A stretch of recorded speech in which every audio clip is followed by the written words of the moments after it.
NDA కూటమి CM అభ్యర్థిగా TDP chief Chandrababu Naidu ఏకగ్రీవంగా ఎన్నికయ్యారు. ఆయన అభ్యర్థిత్వాన్ని జనసేనాని పవన్ కళ్యాణ్ ప్రతిపాదించారు.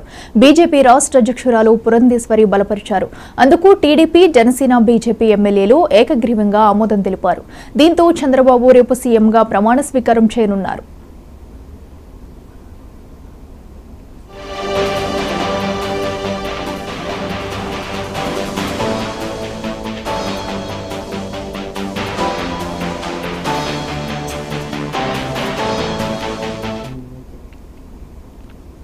ఏపీ అభివృద్ధికి పూర్తిగా సహకరిస్తామని కేంద్రం హామీ ఇచ్చిందని చంద్రబాబు అన్నారు.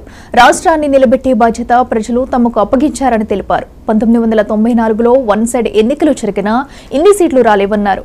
ఇప్పుడు 175కు 164 సీట్లు గెలిచామని, అంటే 11 సీట్లే ఓడిపోయామని చెప్పారు.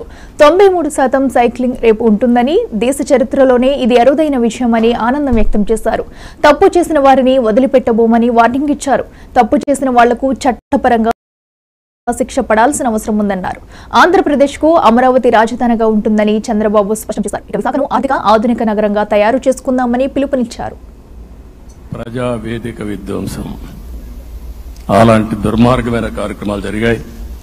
ఇవన్నీ కూడా గుర్తు చేసుకుంటూనే కక్షపూరిత రాజకీయాలు కాకుండా కన్స్ట్రక్టివ్ పాలిటిక్స్ కి మనం ముందుకు పోవాల్సిన అవసరం ఉంది. అందుకే ఈరోజు నేను ఒకటే మీ అందరికీ హామీ ఇస్తున్న, మీ ద్వారా ప్రజలందరికీ, మనది ప్రజాప్రభుత్వం. ఇకపైన మన ప్రభుత్వంలో ప్రజావేదికల కూల్చివేతలుండవు. 3 రాజధానులంటూ రాష్ట్ర భవిష్యత్తు ఆటలాడే పరిస్థితి ఉండదు. మన రాజధాని అమరావతి, అమరావతి రాజధాని. విశాఖపట్నం ఆర్థిక రాజధానిగా, ఒక ప్రత్యేకమైన సిటీగా, ఆధునికమైన నగరంగా తయారు చేసుకుందాం.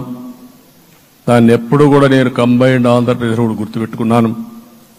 విశాఖపట్నం అటు జనసేనకు, తెలుగుదేశానికి, బీజేపీకి ముగ్గురు కూడా చాలా ముఖ్యమైన నగరం ఇది.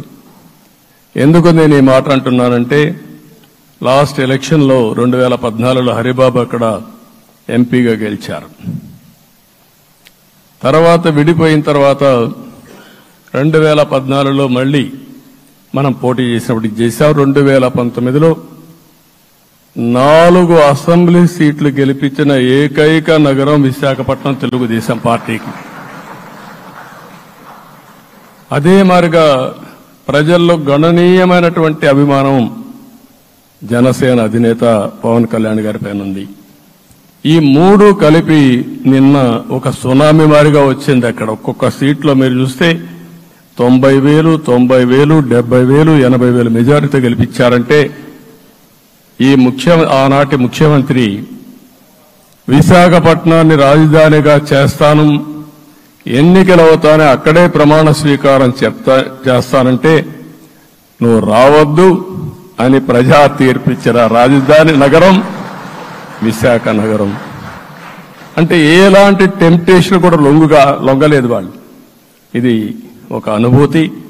విశాఖపట్నాన్ని మర్చిపోయే సమస్య లేదు. తగిన గుర్తింపు ఇస్తాం, అభివృద్ధి చేస్తాం. ఇంకొక పక్క కర్నూలుని కూడా ఇదే మాదిరిగా చెప్పి కర్నూలుని జ్యుడిషియల్ క్యాపిటల్ గా చేస్తామని కడాని ఏమీ చేయకుండా వదిలిపెట్టినటువంటి వ్యక్తి. ఈరోజు మీరు ఒక్కసారి గుర్తుపెట్టుకోవాల్సింది, నేను చాలా ఎన్నికలు చూశాను కానీ రాయలసీమలో వన్ సైడ్ ఎన్నికలు జరిగాయి. బ్రహ్మాండంగా ఓట్లేశారు. ఓట్లేయడమే కాదు, ఊహించనటువంటి మెజార్టీస్ ఇచ్చారు. ప్రజావేదిక విధ్వంసం అలాంటి దుర్మార్గమైన కార్యక్రమాలు జరిగాయి. ఇవన్నీ కూడా గుర్తు చేసుకుంటూనే కక్షపూరిత రాజకీయాలు కాకుండా కన్స్ట్రక్టివ్ పాలిటిక్స్